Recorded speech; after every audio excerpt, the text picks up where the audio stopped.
ಪುನಃಸ್ಮರಣೆ ಅಂಗವಾಗಿ ಇವತ್ತಿನ ವೇದಿಕೆಯಲ್ಲಿ ಆಶೀನರಾಗಿ ಇಲ್ಲಿವರೆಗೂ ತಮ್ಮ ಅನುಭವಗಳನ್ನು ತಿಳಿಸಿದಂಥ ಎಲ್ಲ ಗುರು ಬಂಧುಗಳಲ್ಲಿ ಹಾಗೂ ತಮ್ಮೆಲ್ಲರಲ್ಲಿಯೂ ನನ್ನ ವಂದನೆಗಳನ್ನು ಸಲ್ಲಿಸುತ್ತೆ. ಸುಖ ಸ್ವರೂಪರೇ, ಪುಣ್ಯಸ್ಮರಣೆ ಮಾಡಬೇಕಂದ್ರೆ ಆ ಸ್ಮರಣೆ ನಮಗೆ ಹತ್ತಬೇಕಂದ್ರೆ ನಮ್ಮ ಅಂತಃಕರಣ ಶುದ್ಧಿ ಇರಬೇಕು. ಅಂತಃಕರಣ ಶುದ್ಧಿ ಇಲ್ಲ ನನ್ನನ್ನು ನಾನು ಸ್ಮರಣೆ ಮಾಡ್ಕೊಳ್ಳಕ್ಕಾಗುದಿಲ್ಲ. ಏನ್ ಸ್ಮರಣೆ ಮಾಡ್ತೇವಂತಂದ್ರೆ ವಿಷಯಾದಿಗಳ ಸ್ಮರಣೆನ ಮಾಡ್ತೇವೆ. ಅಂತಃಕರಣ ಶುದ್ಧಿ ಇದ್ರೆ ಮಾತ್ರ ನಾನು ಯಾರು ಅಂತ ವಿಚಾರ ಮಾಡಕ್ ಬರ್ತದೆ. ಎಲ್ಲಾ ಮಹಾತ್ಮರು ಶ್ರುತಿಗಳು ನಮ್ಗೆ ಹೇಳ್ಕೊಂತಾನೆ ಬಂದವರು. ಏನ್ ಹೇಳ್ಯಾರ? ಮನುಷ್ಯ ಜನ್ಮ ಶ್ರೇಷ್ಠ ಐತಿ. ಎಲ್ಲಾ 84 ಲಕ್ಷ ಜೀವರಾಶಿಗಳಿಗೂ ಅತ್ಯಂತ ಶ್ರೇಷ್ಠವಾದಂತ ಜನ್ಮ ಯಾವುದು ಅಂದ್ರೆ ಮನುಷ್ಯ ಜನ್ಮ.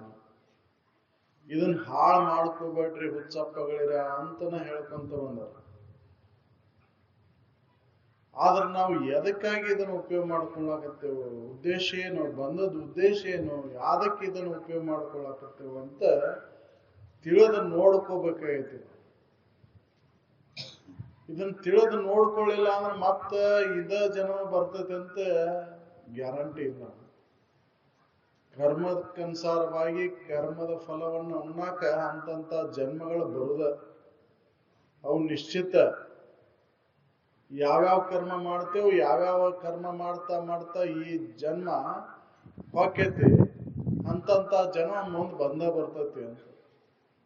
ಯಾಕೆ ಯಾವ ಸ್ಮರಣೆ ಒಳಗೆ ದೇಹ ಹೊಕ್ಕೈತಿ ಆ ಸ್ಮರಣೆಗೆ ಅನುಸಾರವಾಗಿ ಅಂತ ಜನ್ಮ ಬರ್ತೈತಿ.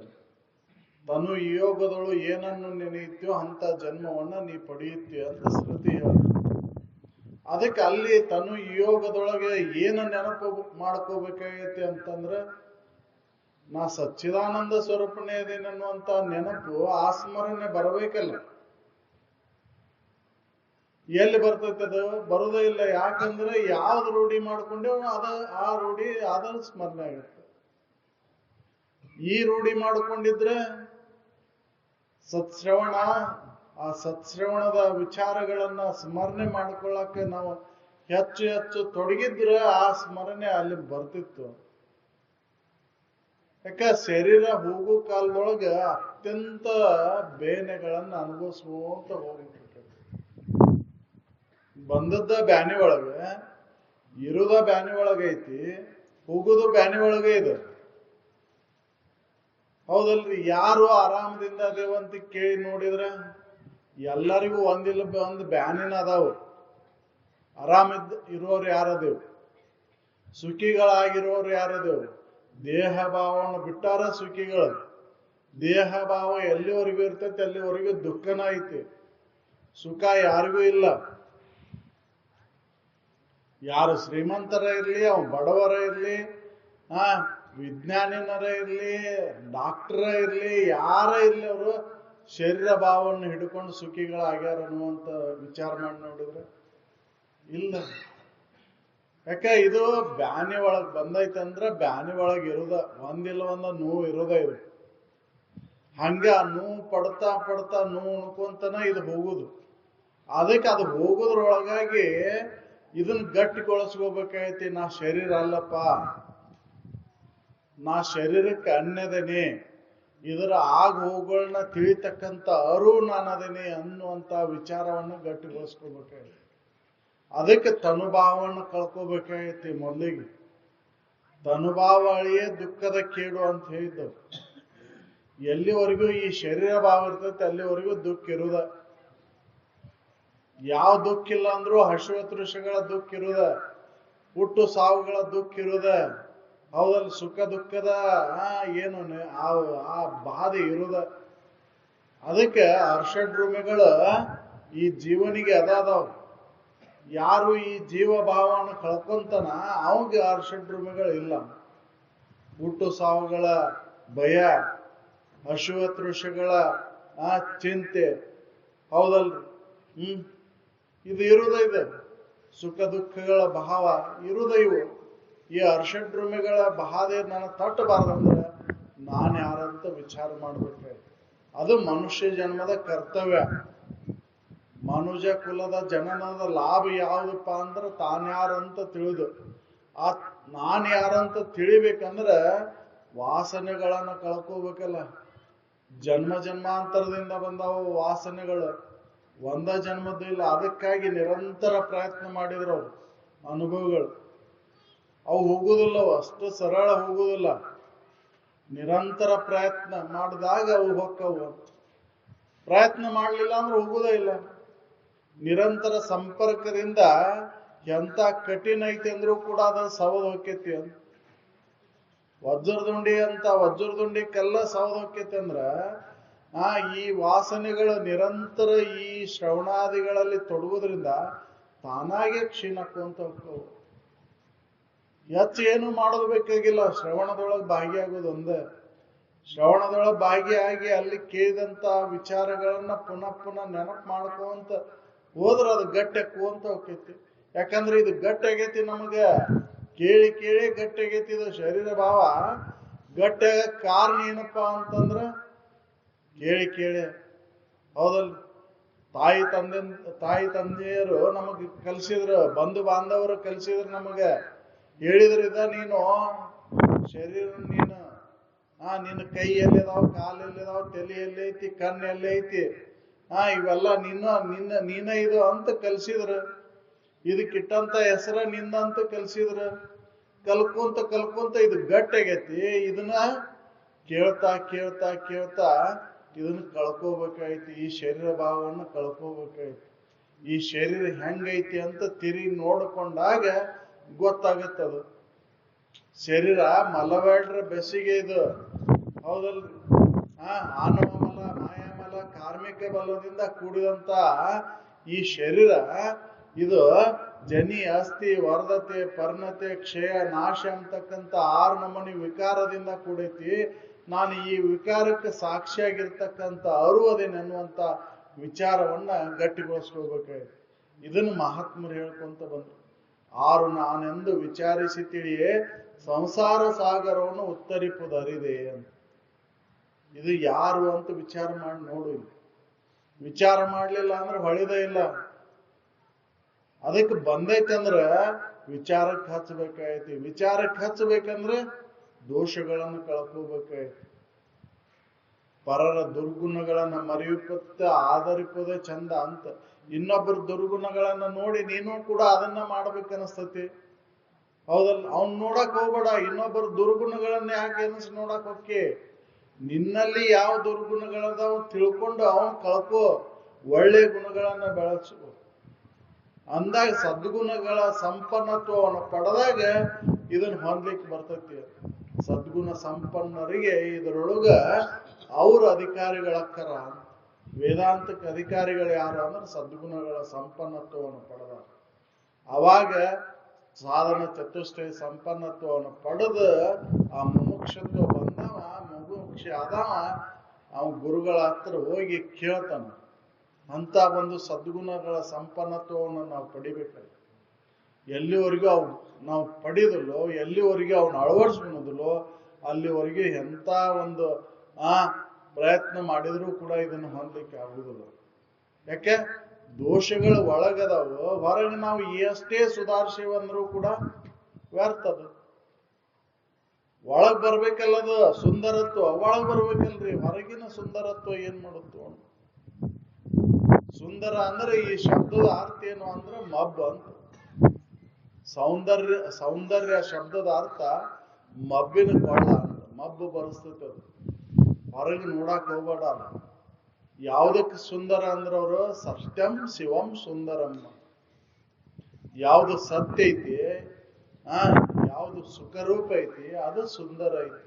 ಅದು ಯಾವ್ದಕ್ಕೆ ಹೇಳಿದ್ದದು? ನಿನ್ನ ಇರುವಿನ ಕುರಿತು ಹೇಳಿದ್ದು. ಅರುವ ನೀನದಿ, ಆ ಅರುವ ಸತ್ಯ ಐತಿ, ಅರುವ ಶುದ್ಧ ಐತಿ, ಅದ ಸುಖರೂಪ ಐತಿ. ಅದನ್ನ ತಿಳ್ಕೊಂಡ ನೀ ಮುಕ್ತಕ್ಕೆ. ಅದನ್ನ ನಾವು ತಿಳ್ಕೊಳಕ ಪ್ರಯತ್ನ ಬೇಕು. ಪ್ರಯತ್ನ ಮಾಡ್ಲಿಲ್ಲ ಅಂದ್ರೆ ಅದು ಆಗುದೇ ಇಲ್ಲ. ಪ್ರಯತ್ನನ ಇದಕ್ಕೆ ಕಾರಣ ಅಂತ. ನಾವು ಹೆಚ್ಚು ಕಾಲ ಪ್ರಯತ್ನವನ್ನು ಮಾಡಿದಾಗ ಅದನ್ನ ಮುಟ್ಲಿಕ್ಕೆ ಸಾಧ್ಯ. ಈ ಜನ್ಮ ಇಲ್ಲ ಕೂಡ, ಮುಂದಿನ ಜನ್ಮ ಇಲ್ಲ ಕೂಡ, ಮುಂದಿನ ಜನ್ಮದಾಗಾದ್ರೂ ಕೂಡ ಅದನ್ನ ಹೊಂದಲಿಕ್ಕೆ ಸಾಧ್ಯ ಐತಿ. ಪ್ರಯತ್ನ ಮಾಡ್ಲಿಲ್ಲ ಅಂದ್ರೆ ಆಗುದೇ ಇಲ್ಲ.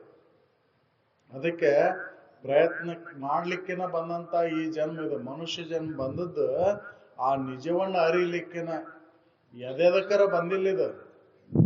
ಏನೇನಾರ ಮಾಡಿ ಹೋಗಾಕ ಬಂದಿಲ್ಲ. ನಾವು ಇಲ್ಲಿ ಬಂದು ಏನ್ ಮಾಡಾಕತ್ತೇವ ಅಂತಂದ್ರೆ ಕಾಗವ್ವ ಗುಬ್ಬವನ್ನ ಜೀವನ ಕ್ರಮವನ್ನ ನಾವು ಅಳವಡಿಸ್ಕೊಂಡೆವು. ಅದಕ್ಕಿಂತ ಹೊರತಾಗಿ ಬೇರೆ ಏನು ಮಾಡಾಕತ್ತಿಲ್ಲ. ಆಹಾರ, ನಿದ್ರಾ, ಭಯ, ಮೈಥುನಕ್ಕಾಗಿನ ಈ ಜನ್ಮವನ್ನ ಮೀಸಲಿಟ್ಟೆವು. ಅದ್ರ ಹೊರತಾಗಿ ಹೊಸದ್ ಏನ್ ಮಾಡಾಕತ್ತೇವ್ ನಾವು? ಹೊಸದ್ ಏನೂ ಇಲ್ಲ.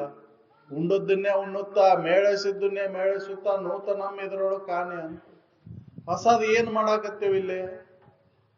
ಹೊಸದ್ ಏನೈತಿ? ಇದನ್ನ ನಾವು ಮಾಡುವಂತ ಜೀವನ ಕ್ರಮದೊಳಗೆ ನೋಡಿದ್ರೆ ಹೊಸದ್ ಅನ್ನೋದು ಏನೈತಿ? ಏನಿಲ್ಲೇ ಇಲ್ಲ. ಹೌದಲ್ಲ? ಹಿಂದಿನ ಜನ್ಮದ ಮಾಡಿದ್ದ ಈ ಜನ್ಮದ ಮಾಡಾಕತ್ತೇವ್. ಇದ ಮುಂದುವರ್ಕೊಂತ ಹೋದ್ರೆ ಏನ್ ಮಾಡುದು? ಅದಕ್ಕೆ ಅದ ಹೋಗ್ಬೇಕಾಗೈತಿ. ಆ ವಾಸನೆಗಳೆಲ್ಲ ಕಳ್ಕೋಬೇಕಾಗೈತಿ. ಹಿಂದಿನ ಜನ್ಮದ ವಾಸನೆಗಳು ಕೂಡ ಇಲ್ಲಿ ಅದಾವು. ಆ ಗುರ್ತು ಇಟ್ಕೊಂಡ ಎಲ್ಲ ಅದನ್ನ ಮಾಡಾಕತ್ತೇವ್ ನಾವು.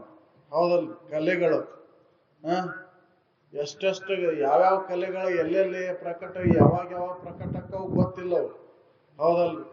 ಆ ಕಲೆಗಳ ಗುರ್ತದಾವು, ಹಿಂದಿನ ಜನ್ಮದ ಗುರ್ತವು. ಕಲೆ ಅಂದ್ರೆ ಏನಂತ ನಾವು ತಿಳ್ಕೊಂತೇವು. ಹಾಡೋದು ಒಂದು ಕಲೆ, ನೃತ್ಯ ಮಾಡೋದು ಒಂದು ಕಲೆ, ವಾದ್ಯಗಳನ್ನ ನುಡಿಸೋದು ಒಂದು ಕಲೆ ಅಂತ ನಾವು ಕಲೆ ಅಂತ ತಿಳ್ಕೊಂಡೇವು. ಅವೆಲ್ಲ ಹಿಂದಿನ ಜನ್ಮದ ಗುರ್ತವು. ಎಲ್ಲರಿಗೂ ಎಲ್ಲಾ ಕಲೆಗಳು ಇಲ್ಲ. ಹೌದಲ್ಲಿ? ಹಿಂದೆ ಯಾವ್ಯಾವ ಜನ್ಮದೊಳಗೆ ಯಾವ್ಯಾವ ಪ್ರಬಲ ಆಗ್ಯಾವ ಅವು ಈಗ ಮುಂದುವರೆದವು. ಹೌದಲ್? ಧ್ವನಿ ಪೆಟ್ಟಿಗೆ ಒಂದೇ ಐತಿ, ಆದ್ರೆ ಅದ್ರೊಳಗೆ ಮಧುರತನವಾದಂತ ಧ್ವನಿ ಬರ್ಬೇಕಂದ್ರೆ ಹಿಂದಿನ ಜನ್ಮದಿಂದ ಅದು ಬರ್ತೈತಿ. ಈಗ ಏನೋ ವಾದ್ಯಗಳನ್ನು ನುಡ್ಸಾಕತ್ತೇವ ಅಂತಂದ್ರ ಅವೆಲ್ಲ ಹಿಂದಿನ ಜನ್ಮದ ಗುರ್ತ ಅಂತ. ಆ ಗುರ್ತ ಕಲೆಗಳ ಇನ್ನ ಮುಂದುವರ್ಸುವಂತ ಹೋದ್ರೆ ಏನ್ ಮಾಡೋದು? ವ್ಯರ್ಥ ಅಲ್ಲ. ಅದಕ್ಕೆ ವಿಚಾರ ಮಾಡ್ಬೇಕಾಗೈತಿ. ಮನುಷ್ಯ ಜನ್ಮ ಬಂದದ್ದು ಎದಕ್ಕೆ, ಉದ್ದೇಶ ಏನು, ಎದಕ್ಕಾಗಿ ಇದನ್ನ ಉಪಯೋಗ ಮಾಡ್ಕೋಬೇಕು ಅನ್ನೋದನ್ನ ತಿಳ್ಕೊಬೇಕಾಗೈತಿ. ಅದಕ್ಕ ಹೇಳಿದ್ರಲ್ಲ ಭೀಮಣ್ಣರ, ಚೂಡಾಲಿನಿ ರಾಣಿ ಎಚ್ಚರಿಸಿಲ್ಲ. ಅವಂಗದ ಹೊಳದಿದ್ದಿಲ್ಲದ. ಅವನ್ ಸಂಶಯ ಬಂತು. ಯಾಕಂದ್ರೆ ಚೂಡಾಲಿನಿ ದೇವಿ ಆಕೆ ರಾಣಿ ದಿನದಿಂದ ದಿನಕ್ಕೆ ಶರೀರ ಕಾಂತಿಯುತವಾಗಕತ್ತಿತ್ತಕ್ಕಿದ. ನೀವು ಸಂಶಯ ಬಂತು, ಈಕ ಏನಾರ ತಿಂದು ಹಿಂಗ ಕಾಂತಿ ಆಗಕತ್ತಿಕ್ಕಿದು ಶರೀರ, ಅಮೃತ ಕುಡ್ದಿರ್ಬೋದು ಅಂತಂದ ಅವ ಕಲ್ಪನೆ ಮಾಡ್ಕೊಂಡು ಅವ ಸಂಶಯ ತಾಳಿದ. ಕೇಳಿದ, ಏನು ಇದ್ರ ರಹಸ್ಯ ಏನೋ ನಿಂದು? ಇಷ್ಟೊಂದು ಕಾಂತಿಯುತವಾಗಿ ಕಾಣಕತ್ತಿಲ್ಲ, ನಿನ್ನಿದು ಏನು ಅಮೃತ ಕುಡ್ದೇನೋ ನೀನು? ಇಲ್ಲ, ತತ್ವ ಚಿಂತನೆ ಒಳಗೆ ಕಾಲ ಕಳಿ, ಸದ್ವಸ್ತುವಿನ ವಿಚಾರವನ್ನು ಮಾಡ್ತಾ ಹೋಗು. ಈ ಶರೀರ ಕ್ಷೀಣ ಆಗುದಿಲ್ಲ, ಇದು ಮತ್ತಷ್ಟು ಕಾಂತಿಯುತವಾಕೈತಿ ಅಂತ ಹೇಳಿದಾಗ, ಹಂಗಾರೆ ನಾನು ಅದನ್ನ ಹೊಂದಬೇಕು, ಅದನ್ನ ಹೊಂದಾಕ ನಾಕು ಕಾಡಿಗೆ ಹೋಗ್ತೀನಿ ಹೇಳಿದ್ಲಕ್ಕೆ. ಅಲ್ಲಿ ಹೋಗೋ ಅವಶ್ಯಕತೆ ಇಲ್ಲ. ನಿನ್ನ ಕರ್ತವ್ಯ ಕರ್ಮಗಳದಾವಲ್ಲ ಇಲ್ಲಿ, ಇವನು ಪಾಲನೆ ಮಾಡಿ, ಇವನ ರಾಜನಾಗಿ ಬಂದಿ ಅಂದ್ರೆ ರಾಜಧರ್ಮವನ್ನು ಪಾಲನೆ ಮಾಡಿ ಅದ್ರೊಳಗೆ ನಿನ್ನ ನಿಜವನ್ನ ಅರಿ ಅಂತ ಹೇಳಿ. ಇಲ್ಲ, ನಾನು ಅದನ್ನ ಹೊಂದಬೇಕು, ಅದನ್ನ ಹೊಂದಾಕ ನಾನು ಕಾಡಿಗೆ ಹೋಗ್ತೇನೆ. ಆಯ್ತು, ಹೋಗಂತದ್ದು. ಆಕೇನ್ ಕರ್ಕೊಂಡ್ ಬರಾಕ್ ಹೋಗಿದ್ದಿಲ್ಲ ಅವನ್ನ ಅಲ್ಲಿಗೆ. ಮರಳಿ ರಾಜ್ಯಕ್ಕೆ ಕರ್ಕೊಂಡ್ ಬರುವಂತ ಉದ್ದೇಶ ಇದ್ದಿಲ್ಲ ಆಕಿ. ರಾಜ ಹೋಗ್ಯಾನ, ಹೋಗಿ ಇಷ್ಟು ದಿನ ಆಯ್ತು, ಏನಾರ ಮಾಡಾಕತ್ತೆ ನೀವು, ಹೋಗಿ ಅಲ್ಲಿ ನೋಡುನು ಅಂತ ಆಕಿ ಎಲ್ಲ ಬಲ್ಲೊಳಗಿದ್ದ ಅನಿಮ ಗಿರಿಮ ಅಷ್ಟಮ ಸಿದ್ಧಿಗಳ ಆಕೆಯಲ್ಲಿ ಇದ್ದು. ಯಾಕಂದ್ರ ತತ್ವವನ್ನು ಬಲ್ಲಂತ ಯೋಗಿ ಹತ್ರ ಎಲ್ಲಾ ಸಿದ್ಧಿಗಳು ಇರ್ತಾವ. ಅವನ್ನ ಎದಕ್ಕಾಗಿ, ವಿಹಿತಕ್ಕಾಗಿ ಉಪಯೋಗ ಮಾಡ್ತಾರ ಹೊರತಾಗಿ ದುರಿತಕ್ಕಾಗಿ ಅವ್ರು ಉಪಯೋಗ ಮಾಡ್ತಿರ್ಲಿಲ್ಲ. ಅದನ್ನ ತಿಳ್ಕೊಂಡಾಕಿ ಹೋದ್ಲ. ಹೋಗಿ ನೋಡಿಲ್ಲ, ಇವ ನಾ ರಾಜ್ಯ ಬಿಟ್ಟು ಬಂದೇನಿ, ಸುಂದರವಾದ ಮಡದೆಯನ್ನು ಬಿಟ್ಟು ಬಂದೇನಿ, ಅಸಂಖ್ಯಾತ ಸೈನ್ಯವನ್ನು ಬಿಟ್ಟು ಬಂದೇನಿ, ನಾನು ವಜ್ರ ವೈಡೂರ್ಯವನ್ನು ಬಿಟ್ಟು ಬಂದೇನಿ ಅಂತ ಬಿಟ್ಟು ಬಂದಿದ್ದ ಹೇಳ್ಕೊಂತ ಇಲ್ಲಿ ಏನ್ ಮಾಡಕತ್ತಿದ್ದ, ಈ ವರ್ಣ ಕುಟಿರ ನಂದು, ಈ ಚಿಗರಿ ಚರ್ಮ ನಂದು, ಕಮಂಡಲ ನಂದು ಅನ್ಕೊಂತ ಕುಂತಿದ್ದ. ಅದನ್ನ ಬಿಟ್ಟೇನೆ ಅಂತ ಹೇಳ್ತಿದ್ದ, ಇದನ್ನ ಹಿಡ್ದೇನೆ ಅಂತ ಹೇಳ್ತಿದ್ದ. ಇದು ನಂದು ನಂದು ಅಂತ. ಅದಕ್ಕೆ ಅವಾಗ ಎಚ್ಚರಿಸಿಲ್ಲ. ಏನ್ ಬಿಟ್ಟಿ ರಾಜ ನೀನು, ಎಲ್ಲ ಇಲ್ಲೇ ಹೊತ್ಕೊಂಡ್ ಮಂದಿ, ರಾಜನು ಇಲ್ಲೇ ಹೊತ್ಕೊಂಡ್ ಮಂದಿ, ಮಡದಿನ್ನು ಇಲ್ಲೇ ಹೊತ್ಕೊಂಡ್ ಮಂದಿ, ಎಲ್ಲ ರಾಜಕಾರಣನು ಇಲ್ಲೇ ಹೊತ್ಕೊಂಡ್ ಮಂದಿ, ಬಿಟ್ಟಿದ್ ಏನ್ ನೀನು? ಬಿಟ್ಟೇ ಇಲ್ಲ ನೀನು, ಯಾವುದನ್ನು ಬಿಟ್ಟಿಲ್ಲ. ಬಿಡಬೇಕನ್ನೋದ ಮಲ್ಲೇಕ್ ಬಿಡು, ಏನ್ ಬಿಡಬೇಕಾಗೈತಿ ಅದನ್ನ ಮಲ್ಲೇಕ್ ಬಿಡು, ಬಿಟ್ಟಾಗಿದ್ ಹತ್ತೈತಿ ಅಂತ ಅವಾಗ ಎಚ್ಚರಿಸಿಲ್ಲ. ಎಚ್ಚರಿಸಿ ಅವನು ಪರೀಕ್ಷೆ ಮಾಡಿಲ್ಲ. ಮತ್ತ ಹೆಂಗ ತನ್ನ ಆ ರೂಪವನ್ನ ಪರಪುರುಷನ ಕೂಡ ಭೋಗ ಕಾರ್ಯದೊಳಗೆ ತೊಡಗಿದಂಗ ತೋರ್ಸಿಲ್ಲ. ಅವಾಗ ಅವನು ತಿಳಿದಿತ್ತು, ಅದ ಮಾಯ ಅಂತಂದ, ಅದು ಸುಳ್ಳೈತಾಳ ಅಂತಂದ, ಅದು ಸಂಬಂಧ ಇಲ್ಲ, ನನಗೆ ಸಂಬಂಧ ಇಲ್ಲ ಅಂತ. ಅವಾಗ ಅವನ್ ಆಕಿ ಖಾತ್ರಿ ಆಯ್ತು, ಈಗ ಇವನು ತಿಳಿತು. ಅವಾಗ ಅವ್ನು ತಿಳಿದ ಮೇಲೆ ಅವನು ಸುಖಿ ಆದ. ಹಂಗ ಇದನ್ನ ಬಿಡಬೇಕಾಗೈತಿ. ಬಿಟ್ಟೆ ಅನ್ನೋದು ಬಿಡದಿದ್ದರೆ ಬೆಂಬತ್ತಿ ಕಾಡ್ತೈತಿ ಅದು ಮಾಯೆ ಅನ್ನೋದು. ಹಂಗ ನಾವು ಅದನ್ನ ತಿಳಿದು ನೋಡ್ಬೇಕಲ್ಲ, ದೋಷಗಳನ್ನ ಕಾಣ್ಬೇಕಲ್ಲ. ಯಾಕ ವಿಷಯಾದಿಗಳೆಲ್ಲವೂ ವಿಷ ಸಮಾನ ಅದಾವು. ಇದನ್ನ ಅಷ್ಟಾವಕ್ರ ಮುನಿ ಜನಕ ಹೇಳಿದ, ಏನ್ ಬಿಡಬೇಕಾಗೈತಿ ಬಿಡೋ ರಾಜ, ಅದನ್ನ ಎಲ್ಲ ವಿಷ ಸಮಾನ ಅದಾವಂತ ತ್ಯಾಗ ಮಾಡೋ. ಅವ್ ಅಧಿಕಾರಿ ಇದ್ದವ, ಆ ಕ್ಷಣನ ಬಿಟ್ಟೆ ಅಂತ ಹೇಳಿದ. ಮುಕ್ತಿಯನ್ನು ಹೊಂದಕ್ಕೆ ಏನ್ ಮಾಡ್ಬೇಕು ನಾನು ಅಂತ ಅವನ ಪ್ರಶ್ನೆ. ಏನು ಮಾಡಬೇಕಾಗಿಲ್ಲ, ನೀನು ವಿಷಯಗಳನ್ನ ವಿಷ ಸಮಾನ ಅಂತ ತಿಳಿದು ಬಿಟ್ಟು ಬಿಡು, ಅಲ್ಲೇ ಮುಕ್ತಿ ಐತಿ. ತ್ಯಾಗೇನ ಏಕೇನ ಅಮೃತತ್ವ ಮಾನಸು ಅಂತ. ಬಿಟ್ಟ ತಕ್ಷಣ ಇದನ್ನ ಅನುಭವಕ್ಕೆ ಬರ್ತೈತಿ ಅಂತ. ಬಿಟ್ಟೇನ ಅನ್ನೋದು ಬಿಡ್ಲಿಲ್ಲ ಅಂದ್ರೆ ಅದ ಬೆಂಬತ್ತಿ ಕಾಡ್ತೈತಿ ಅಂತ, ಅನುಭವಕ್ಕೆ ಬರುದಿಲ್ಲ. ಅದಕ್ಕೆ ತ್ಯಾಗ ಒಳಗಿಂದ ಬರಬೇಕಾಗೈತಿ, ಹೊರಗಿಂದ ಅಲ್ಲ. ಹೊರಗೆ ನೀನು ಏನಾರ ಬೇಕಾರಾಗಿರ, ಹೊರಗೆ ಬೇಕಾದಾಗ ಪ್ರಾರಬ್ಧ ವಶಾತ್ ಅದು ಹೆಂಗ್ ನಡೀತಿರ್ತೈತಿ, ಆದ್ರ ಒಳಗೆ ಯಾವುದನ್ನು ಹಚ್ಕೋಬೇಡ. ಕುಂಬಾರ ಹುಳ ರೊಜ್ಜನಾಗ ಇರ್ತೈತಿ, ಅದನ್ನ ರೊಜ್ಜ ಅಂಟಿರ್ತೈತಿ ಅದಕ್ಕೆ. ಅದು ಎಷ್ಟೇ ಪ್ರಯತ್ನ ಮಾಡಿದ್ರು, ಹಚ್ಕೊಳಕ್ ಪ್ರಯತ್ನ ಮಾಡಿದ್ರು ಹತ್ತುದಿಲ್ಲ. ಯಾಕೆ? ಹಚ್ಕೊಳ್ಬೇಕನ್ನೋ ಭಾವ ಅದಕ್ಕಿಲ್ಲ. ಹಂಗ ನಾವು ಇದನ್ನ ಹಚ್ಕೋಬೇಕಂತ ಇದರ ಒಳಗೆ ಮೋಹವನ್ನು ಇಟ್ಕೊಂಡು ನಾವು ಪ್ರಯತ್ನ ಮಾಡಾಕತ್ತೇವಂತನ ಅದು ಅಂಟ್ಕೊಂತೈತಿ. ಆ ಮೋಹನ ಕಳ್ಕೊಂಡವ ಅಲ್ಲೇ ಇದ್ರೂ ಕೂಡ ಅದು ಏನು ಮಾಡೋದಿಲ್ಲ. ಅದಕ್ಕೆ ಅದು ಹತ್ಲಾರ್ದಂಗ್ ಮಾಡ್ಕೋಬೇಕಂದ್ರೆ ಮೊದ್ಲೇ ತಿಳುವಳಿಕೆ ಮಾಡ್ಕೋಬೇಕ. ಸಾಧಕ ಹಂತದೊಳಗೆ ಅದರಿಂದ ದೂರ ಇರಬೇಕು. ಸಿದ್ಧನಾದ್ಮೇಲೆ ಎಲ್ಲಿದ್ರು ನಡೀತೈತಿ. ಸಿದ್ಧ ಆದವಂಗ ಇದು ಸಂಬಂಧ ಇಲ್ಲ. ಅವ್ ಎಲ್ಲಿದ್ರು ಏನು ಜಾನನು ಲೌಕಿಕ ಪಾರಮಾರ್ಥಗಳನ್ನೆರಡನ್ನು ಕೂಡಿ ನಡೆಸುತ್ತವನು. ಅವ್ ಯಾರು ಕೂಡ ನಡೆಸ್ತಾನ. ಅವನಿಗೆ ಸಂಬಂಧನೂ ಇಲ್ಲ. ಲೌಕಿಕನೂ ಸಂಬಂಧ ಇಲ್ಲ, ಪಾರಮಾರ್ಥ ತನ್ನ ನಿಜ ಸ್ವರೂಪದೊಳಗೆ ಇರ್ತಾನ. ಹಂಗ ನಮಗ್ ಬರ್ಬೇಕಂದ್ರ ತಿಳಿದು ನೋಡ್ಕೋಬೇಕಾಯ್ತು. ಇದನ್ನ ಹೆಂಗ ಇದು ಅನ್ನೋದನ್ನ ತಿಳುವಳಿಕೆಯಿಂದ ನೋಡ್ಕೋಬೇಕಾಯ್ತು. ಆ ವಿವೇಕವನ್ನ ಜಾಗೃತ ಮಾಡ್ಕೋಬೇಕಾಯ್ತು. ಆ ವಿವೇಕ ಜಾಗೃತ ಆಗ್ಬೇಕಂದ್ರ ನಮ್ಮ ದೋಷಗಳ, ಅಂತಃಕರಣ ದೋಷಗಳು ದೂರ ಆಗ್ಬೇಕಲ್ಲ, ನಮ್ಮ ಆಚರಣೆಗಳ ದೂರ ಆಗ್ಬೇಕಲ್ಲ, ದೋಷಗಳು ದೂರ ಆಗ್ಬೇಕಲ್ಲ. ಕಾಯ ವಾಚ ಮನಸ ದೋಷಗಳದವು. ಆ ತ್ರಿವಿಧ ಕರ್ಣ ದೋಷಗಳನ್ನ ದೂರ ಮಾಡಿಕೊಂಡಾಗ ಇದು ಹತ್ತತಿ. ಅದಕ್ಕೆ ಅವ್ರು ಹೇಳಿದ್ದು, ಮಾಡಲಿಲ್ಲವೇ ತಪವ ಮಾಡಲಿಲ್ಲವೇ ಕೂಡೆ ಸುಗುಣದೊಡನೆ ನೋಡಿ ತ್ರಿವಿಧ ಕರ್ಣದಲ್ಲಿ. ಮತ್ತೊಂದ್ ಕಡೆ ಹೇಳ್ತಾರ, ಸುಮ್ಮನ ಆಗದು ಮುಕ್ತಿ ನೆಮ್ಮಿ ಲೇಸೆನ್ಸುವ ಗುಣಗಣವಿಲ್ಲದವನಿಗೆ. ಸುಮ್ಮನ ಆಗೋದಿಲ್ಲ ಇದು ಮುಕ್ತಿ. ಆರು ಹಂಗ ಉಂಟಾಗುದಿಲ್ಲ, ತಿಳುವಳಿಕೆ ಹಂಗ ಉಂಟಾಗುದಿಲ್ಲ. ಅದಕ್ಕೆ ಬೇಕಾದಂತ ಗುಣಗಳನ್ನ ನಾವು ಅಳವಡಿಸ್ಕೋಬೇಕಾಗೈತಿ. ಮನುಷ್ಯರಂತ ಗುಣಗಳನ್ನ, ಮನುಷ್ಯನಿಗೆ ಇರ್ಬೇಕಾದಂತ ಮಾನವೀಯ ಗುಣಗಳನ್ನ ನಾವು ಅಳವಡಿಸ್ಕೊಂಡಾಗ ದೈವಿ ಗುಣಗಳು ಬರ್ತಾವ. ಮಾನವೀಯ ಗುಣಗಳು ಇಲ್ಲ ಅಂದ್ರೆ ದೈವಿ ಗುಣಗಳು ಹೆಂಗ್ ಬರ್ತಾವ?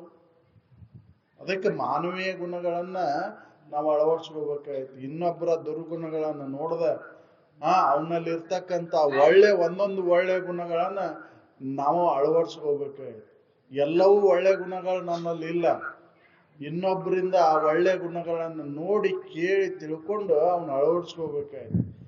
ನಾವು ಏನ್ ಮಾಡ್ತೇವೆ, ಇನ್ನೊಬ್ಬರ ದುರ್ಗುಣಗಳನ್ನು ಒಂದ ನೋಡ್ತೇವೆ. ಅವ ನಮಗ ಮತ್ತ ನಮ್ಮಲ್ಲಿ ಬರ್ತಾವ. ಏನ್ ನೋಡ್ಬೇಕೈತಿ? ಒಳ್ಳೇದನ್ನ ನೋಡ್ಬೇಕೈತಿ, ಒಳ್ಳೇದನ್ನ ಮುಟ್ಬೇಕೈತಿ, ಒಳ್ಳೇದನ್ನ ಮಾತಾಡ್ಬೇಕೈತಿ. ಅಂದಾಗ ಒಳ್ಳೆತನ ಬರ್ತೈತಿ. ಅದ ರೂಢಿಯಿಂದ ಬಂದಂತ ರೂಢಿ ಮಾಡ್ಕೋಬೇಕಾಯ್ತು. ಅಂದಾಗ ಅಂತಃಕರಣ ದೋಷಗಳು ದೂರ ಆದಾಗ, ನನ್ನ ಕೃತಿಗಳ ದೂರ ಆದಾಗ, ನುಡಿಗಳ ಶುದ್ಧ ಆದಾಗ, ನುಡಿ ಶುದ್ಧ ಇದ್ದರೆ ಇದೇ ಜನ್ಮ ಕಡೆ ಅಂತ. ನುಡಿ ಶುದ್ಧ ಇರ್ಬೇಕಲ್ಲ. ಇಲ್ಲಿ ಓದ್ ಅಲ್ಲಿ ಹೇಳ್ತೇವೆ, ಅಲ್ಲಿ ತಂದು ಇಲ್ಲಿ ಹೇಳ್ತೇವೆ. ದುರಿತದೊಳಗೆ ಅತಿ ಕೆಟ್ಟದ್ದು ಯಾವ್ದಂದ್ರೆ ಪರನಿಂದೆ, ಇನ್ನೊಬ್ಬರ ಬಗ್ಗೆ ಮಾತಾಡುದು. ಇಬ್ಬರು ಕೂಡಿದ್ವಿ ಅಂದ್ರೆ ಮೂರನೇದವ್ರದ. ಯಾರು ಸುದ್ದಿ ಮಾತಾಡ್ತೇವ್ರಿ ಅಂತಂದ್ರೆ ನಂದು ಬಿಡ್ತೇವೋ ಅವಂದು ಬಿಡ್ತೇವೆ, ಮೂರನೇದವ್ರದ ಬಗ್ಗೆ. ಅದಕ್ಕೆ ಮೂರನೇದವ್ರ ಬಗ್ಗೆ ಮಾತಾಡೋದು ಬಿಡ್ಬೇಕಾಯ್ತು. ನಮ್ಮ ದೋಷಗಳನ್ನ ನಾವು ತಿದ್ದುಕೋಬೇಕಾಯ್ತಿ. ತಿದ್ದುಕೊಂಡು ನಡೆದಾಗ ಮಾತ್ರ ಆ ಪರಮ ಶಾಂತಿಯನ್ನು ಹೊಂದ್ಲಿಕ್ಕೆ ಬರ್ತದೆ. ದೋಷಗಳು ಎಲ್ಲಿವರೆಗೆ ಇರ್ತಾವ ಅಲ್ಲಿವರೆಗೂ ಇದನ್ನು ಹೊಂದ್ಲಿಕ್ಕೆ ಬರುದಿಲ್ಲ.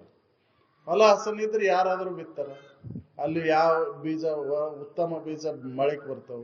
ನೀ ಎಷ್ಟೇ ಉತ್ತಮ ಬೀಜವನ್ನು ಕರ್ಕಿ ದಡ್ನಾಗ ಹಾಕಿದ್ರೆ ಯಾವ ಬೆಳೆ ಬರುದಿಲ್ಲ. ಅದಕ್ಕೆ ಉತ್ತಮವಾದಂತ ಗುಣಗಳಿಂದ ನನ್ನ ಅಂತಃಕರಣವನ್ನು ಸ್ವಚ್ಛ ಮಾಡಿಕೊಂಡಾಗ ಅಲ್ಲಿ ಉತ್ತಮ ವಿಚಾರಗಳ ನಿಲುಕ್ತಾವು. ಅಂತಪ್ಪ ಸದ್ಗುರುವಿನ ಸಂಘದೊಳಗೆ ಬಂದಾಗ ಆ ಉತ್ತಮ ವಾಣಿಗಳನ್ನು ಕೇಳಿದಾಗ ಅವು ಗಟ್ಟಿಯಾಗಿ ಉಳಿತಾವು. ಅದಕ್ಕೆ ಅಂತಃಕರಣ ದೋಷಗಳನ್ನು ನಾವು ಮೊದಲೇ ಕಳ್ಕೋಬೇಕು. ಅದು ಮನುಷ್ಯ ಜನ್ಮಕ್ಕೆ ಬಂದ ಮೇಲೆ ಸಾಧ್ಯ ಐತಿ. ಆ ದೋಷಗಳ ಹಿಂದಿನ ಸಂಸ್ಕಾರಜನ್ಯವಾಗಿ ಅದಾದವು.